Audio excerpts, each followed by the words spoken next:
이 세상에는 우리가 크게 보면 두 가지 지식이 있다고 할 수 있습니다. 이 두 가지 지식은 어떤 것이냐? 하나는 신이 없다고 생각하는 지식, 그리고 또 다른 하나의 지식은 신이 있다고 하는 지식, 이 두 가지입니다. 우리가 이걸 흔한 말로 무신론적인 사상, 또 유신론적인 사상, 이렇게 부르기도 하죠. 그래서 신이 없다고 하는 것은 무신론이니까 이 무신론적인 사상과 지식이 있고, 신이 있다고 생각하는 그런 지식이 바로 유신론적인 사상, 또 지식이라고 하겠습니다. 그런데 제가 어려서는 학교에서 교육을 받고 이럴 때 진화론을 학교에서 저도 배웠죠. 어떤 화학적 또 번개가 쾅 쳐가지고 이제 그 고대에 그 스프 같은 거기에 막 미생물들이 사는, 미생물들도 처음에 없었죠. 미생물도 처음 없었는데 미생물들이 생겨나고 아메바가 생겨나기 시작해서 번개가 쾅 쳤는데 거기에서 이제 미생물이 생겨난 거예요. 여러분 고대 세계에 보면은 아직도 풀도 없고 숲도 없잖아요. 그러니까 막 뭐만 있냐면 뽀글뽀글 그리고 스프만 있었다는 거예요. 그 스프에서 뭐가 생겨나냐? 화학적 합성에 의해서 이제 유기물이 생겨나기 시작하고, 그게 이제 아메바 같은 것들이 생겨나면서 점점 자라가지고 장구한 세월이 지나가다 보니까 거기에서 생명체가 생겨났다. 그러다가 그게 이제 올챙이가 되고 깨구리가 되고 뭐 이러면서 양서류에서 이제 파충류에서 해가지고 이제 다리가 생겨나고 육지로 올라오면서 점점 기어 다니다가 나중에는 이렇게 일어나게 되고 유인원이 됐다가 나중에는 이제 오스트랄로피테쿠스가 되고 네안데르탈린이 돼가지고 결국은 현생의 인류 같은 모습이 되었다. 그때는요 모르니까 그냥 그렇게 말하니까 그런 건 줄 알았는 거예요. 옛날에는. 저는 다행히 어려서부터 교회를 다녔으니까 충돌은 일어나는데, 충돌이 일어나도 뭐 딱히 방법이 없잖아요. 그죠? 뭐 아니라고 얘기하면 선생님한테 한 대 맞을 거고, 그때는 또 그런 분위기도 아니에요. 그런 것을 배우면서 이제 자랐는데, 자라고 보니까 세상이 그렇게 단순하지 않더라는 거예요. 다윈이 아무리 그렇게 과학적인 이론인 것처럼 얘기를 해도 막상 보면 그게 아닌 거예요, 여러분. 커서 이제 깨닫는 거죠. 커서는 이제 제가 제 스스로 판단을 할 수 있을 때가 되니까. 근데 어려서는 그걸 모르는 거예요. 판단을 못 하니까. 근데 제가 크면서 보니까, 특히 이제 기독교 신앙을 제가 확실하게 이제 가지면서 보니까 좀 어처구니 없는 상황이 세상에는 생각보다 많다는 것을 알게 됐어요.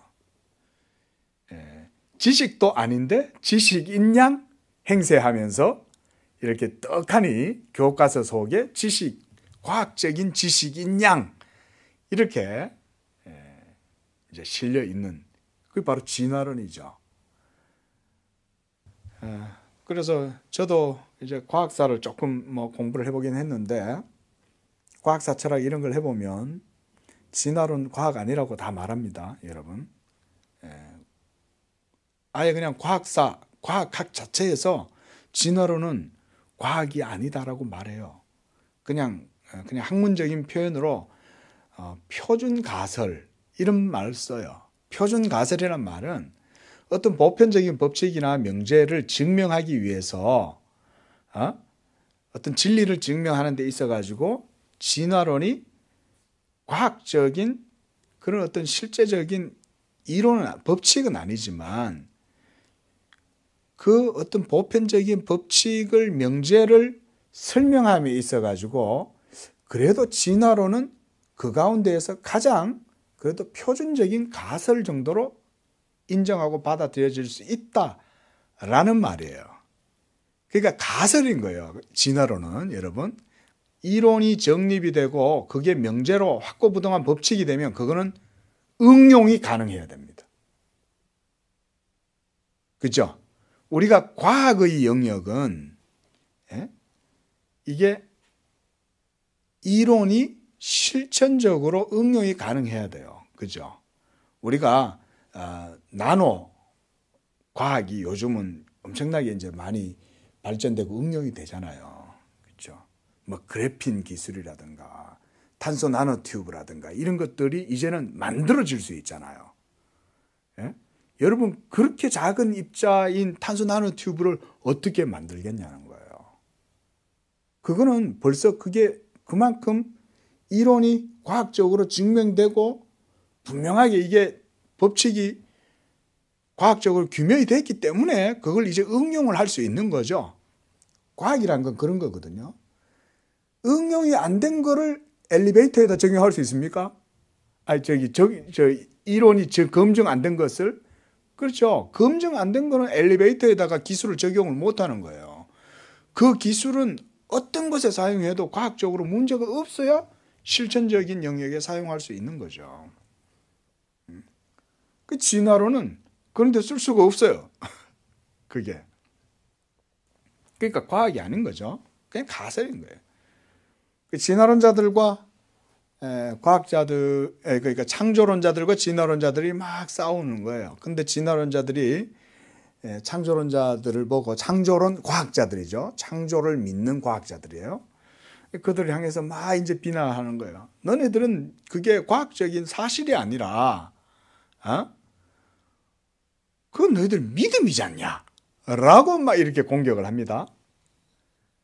그런데, 그럼 창조 과학을 하는 분들이 이 진화론을 주장하는, 그리고 진화론이 과학이라고 주장하는 사람들하고 논쟁을 벌이면 결론은 어떻게 될 줄 아세요?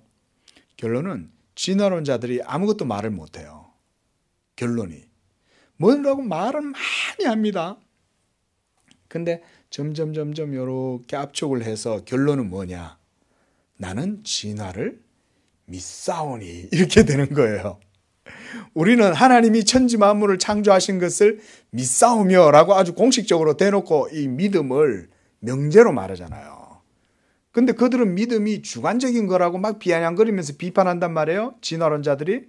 그러면서 자기들이 과학이라고 말한단 말이에요.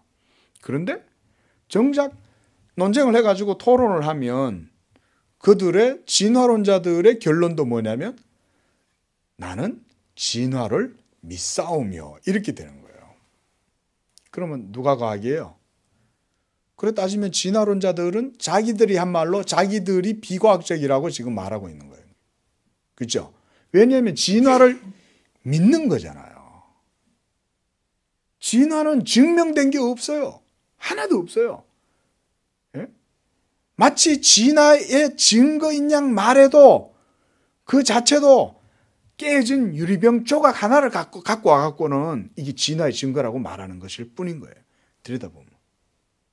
이건 역으로 창조론자들의 입장에 봤을 때 이게 어떤 의미가 있냐면 그 깨진 조각 하나를 가져와서 진화론이라면서 이 우기고 주장을 할 때 그거는 사실은 무슨 증거냐면 과학, 이 창조의 이 과학의 신비함과 그리고 그 지혜의 오묘함이 크니까 그거를 그 조각 하나를 가져와서 그냥 그렇게 주장하고 고집을 피우는 것밖에 안 되는 거예요.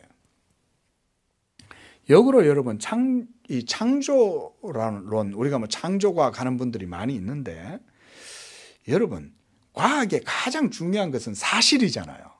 그렇죠? 사실이 아니면 그건 과학이 될 수가 없거든요.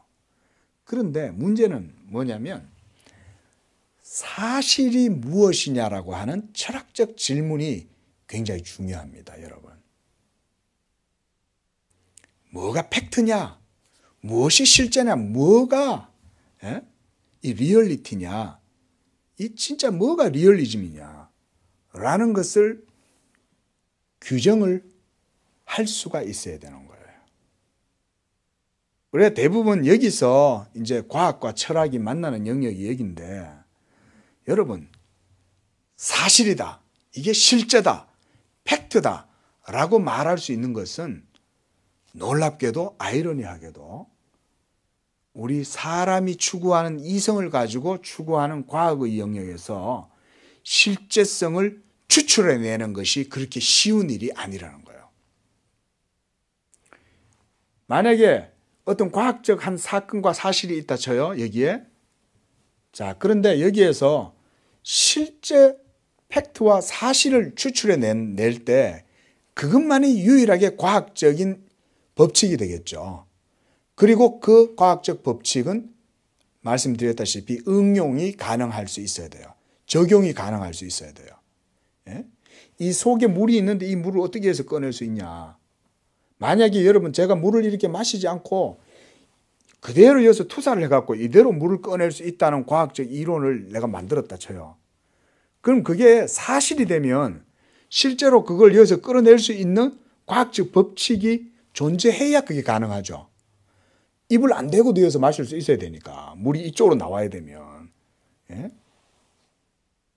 그러니까 뭐냐면 과학의 영역 속에 깊이 들어가면 그 속에는 진화론자들이 생각하는 것보다 훨씬 더 복잡하고 훨씬 더 신비하고 인간이 말하는 과학이라는 정도의 수준과 개념을 가지고 단정하기 어려운 복잡한 사실이 그 속에 실제하고 있는 거예요.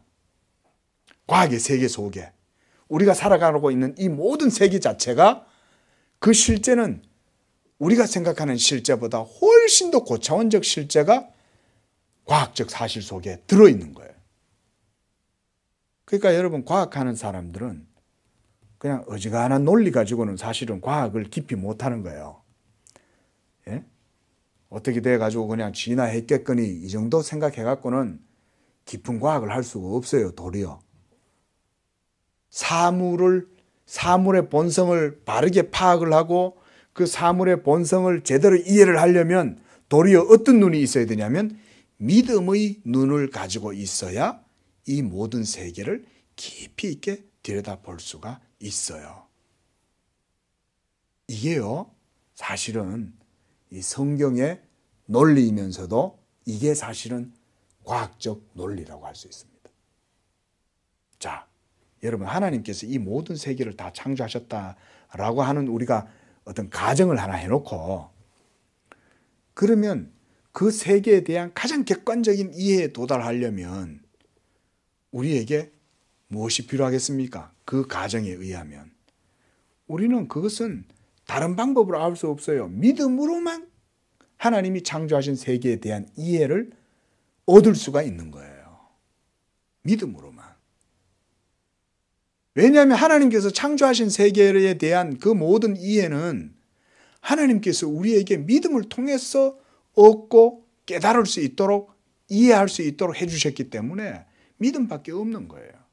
그러니까 창조론자들의 주장이 사실이라고 우리가 가정을 한다면 그것은 믿음으로만 볼 수 있는데 그렇다면 그 가정이 맞는지 아닌지 한번 우리가 끼워 맞춰보자 이거죠.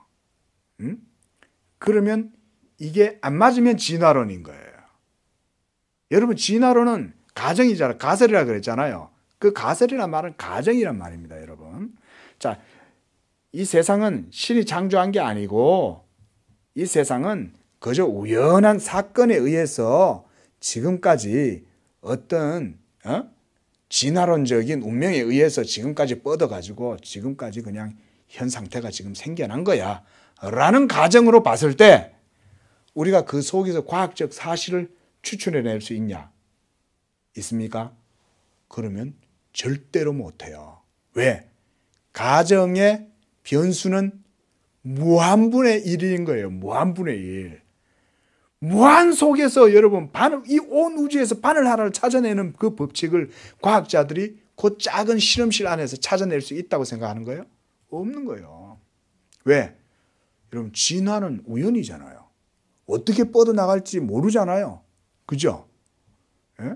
지금 현재 우리가 진화가 됐다면 제 아들과 또 제 아들로부터 툭 해서 또 10,000년 정도 지나가지고 그 다음에 아이들은 팔이 머리에 붙었을 수도 있는 거예요. 없잖아요. 진화에 의하면. 예? 그렇죠? 그리고 다리도 그때가 되면은 2개만 가지고 안 돼. 예? 한 3개든 4개 정도 되는 애들이 그때는 태어나야 되는 거예요. 여러분 보세요. 이렇게 우연하게 모든 일들이 이루어지는데 그게 무슨 과학적 법칙을 찾아내요. 그리고 말했죠. 그렇게 해서 찾아내는 과학 법칙은 적용 가능해야 되는데 적용 가능합니까? 무한한 변수가 놓여 있는데 그걸 어떻게 적용을 해요? 못해요. 그러나 창조는 그렇지 않아요. 우리가 봤을 때는 너무나 대단하고 복잡하고 그렇지만 그걸 통해서 믿음으로 과학을 이해하면 그걸 통해서 그 사실을 깨달을 수 있고 그걸 또한 현실에 적용할 수도 있어요. 이것이 여러분 오히려 사실은 창조와 과학이라는 것을 보여주는 거예요. 자, 뭐 제가 기독교 강요 얘기하다가 이렇게 막 진화론, 창조론 얘기를 처음부터 이렇게 얘기를 드려서 죄송합니다만은 여러분 교훈은 이거예요. 간단하게 뭐냐면 믿음으로 아는 것이 가장 확실한 지식이라는 거예요.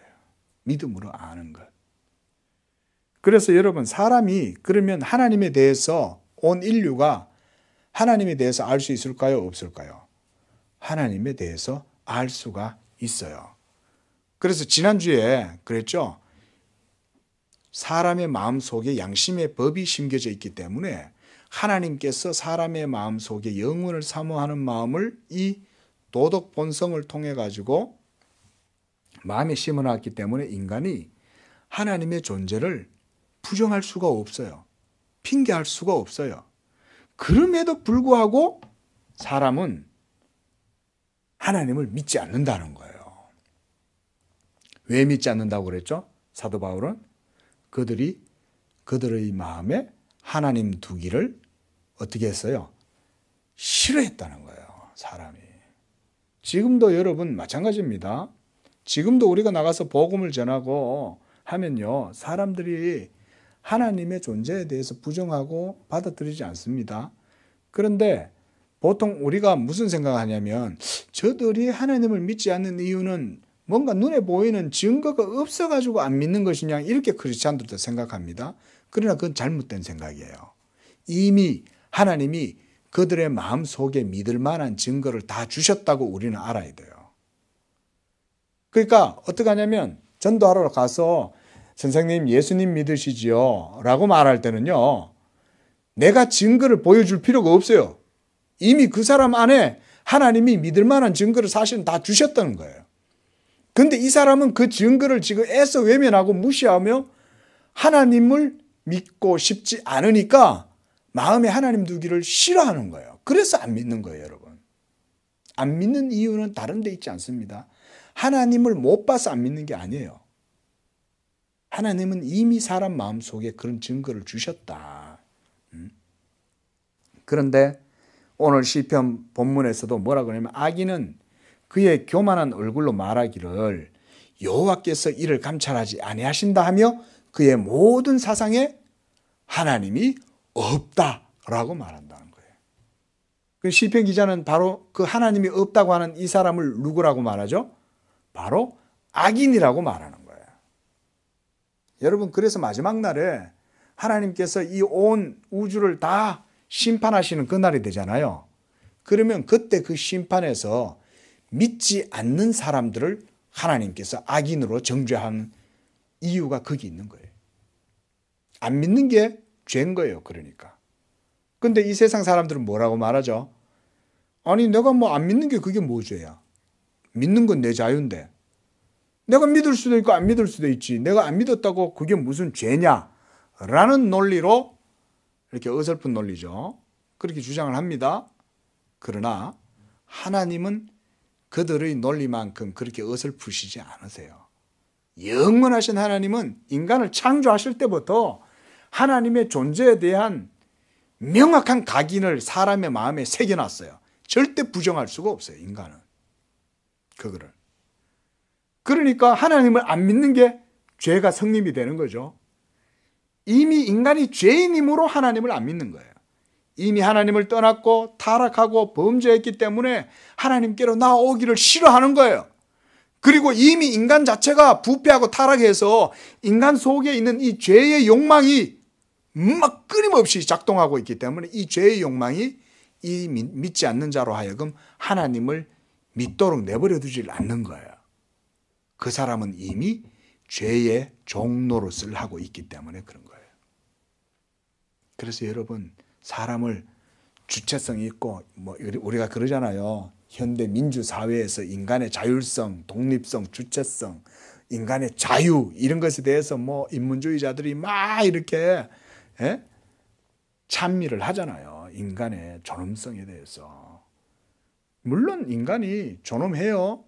그러나 창조주 하나님 앞에서 비교했을 때는 인간은 결코 여러분 그렇게 말할 수 없어요. 인간은 전능하신 살아계신 하나님 앞에서는 그 자체로 죄인인 거예요. 그 죄인의 죄가 어떻게 드러나냐? 바로 하나님을 믿지 않는 불신앙으로 자신들의 죄를 드러내는 거예요. 그래서 여러분, 믿지 않는 자들은 증거가 없어서 안 믿는 게 아니라는 사실을 기억하시면 됩니다.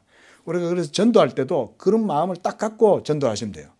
그렇다고 다 알아, 당신 하나님 안 받아들이는 거잖아, 이렇게 말하면서 전도할 필요는 없어요. 그러나 우리는 벌써 그 사람이 죄의 종로로 타고 있고 완전히 타락한, 전적으로 부패한 상태에 있다는 것을 알고 예수를 전할 마음이 우리에게는 필요하다는 얘기예요. 그러면 그 사람에 대한 우리의 접근도 좀 더 진지해지겠죠. 이 사람이 자기의 의지로 믿을 수도 있고 안 믿을 수도 있고 이런 생각을 하면 그 사람한테 자유를 허락하고 우리가 복음을 전하는 거잖아요. 그죠?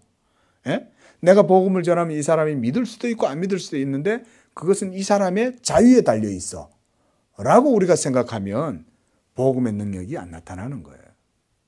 그러나 내가 복음을 전할 때 오직 내가 전하는 이 복음이, 내가 비록 전도를 잘 못해도 예수 믿으라는 이 말 한마디가 이 사람의 영혼에 생명이 될 수 있고 하나님의 주권적인 역사가 이 사람을 살릴 수도 있다는 믿음으로 복음을 전하는 것과, 내가 예수를 전했을 때 이 사람의 의지로 예수를 믿을 수도 있지 않냐라고 생각하는 것과, 여러분 둘 중에 어떤 게 성경적이냐 이거예요. 하나님이 나의 이 전도에 미련한 것을 통하여 자기의 영광을 드러내실 줄로 믿고 복음을 전하는 사람과 그렇지 않은 사람과의 차이가 큰 거예요. 그러니까 여러분, 이런 게 우리가 마음에, 그래서 바른 신앙의 지식을 갖고 전도조차도 그렇게 나가야 된다. 그러므로 여러분, 이 세상에 있는 사람들이 하나님을 모르는 게 아니에요. 저희 모든 사상에 하나님이 없다라고 말하는 그 말은 저희가 그만큼 죄에 깊이 비참한 상태로 종노릇을 하고 있다 이거예요. 종노릇을. 여러분, 이 죄의 종노릇 하고 있다는 사실을 언제 발견합니까? 율법 앞에 섰을 때 내가 죄의 종이라는 것을 발견하게 되는 거예요. 여러분, 율법의 기능이 바로 죄를 깨닫게 하는 역할을 하는 거죠. 율법이 없을 때는 죄를 죄로 여기지 않다가 율법이 오매 나는 죽고 죄는 살아났도다. 사도 바울이 이렇게 말하는 거예요.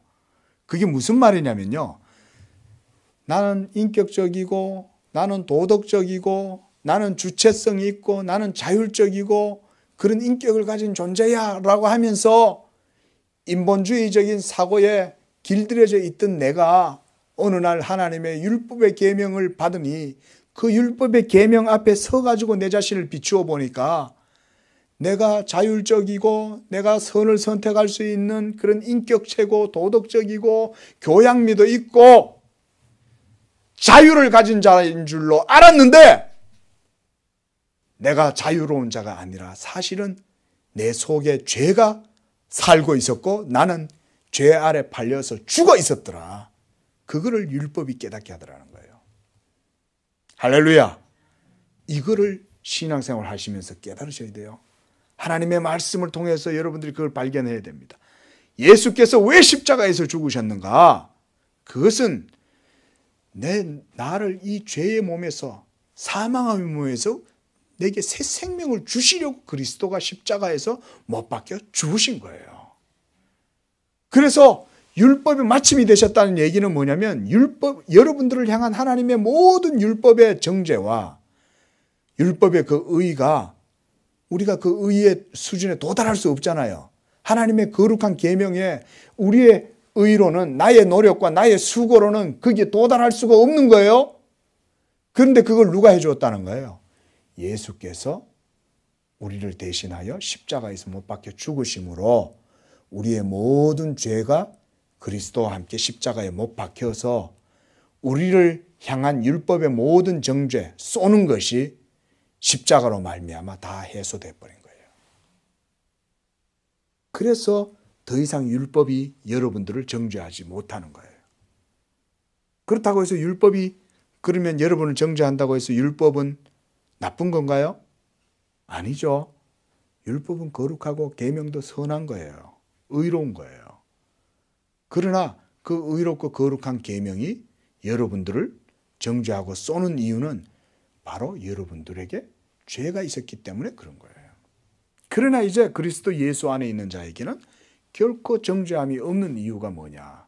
예수 그리스도가 바로 여러분들을 위하여 십자가에서 못 박혀 죽었기 때문에 율법의 모든 쏘는 것이 거기에서 다 해소가 되고 하나님의 저주도 거기서 다 해소가 된 것입니다. 여러분, 이렇게 믿음으로 하나님을 아는 이 지식이 참된 지식이에요.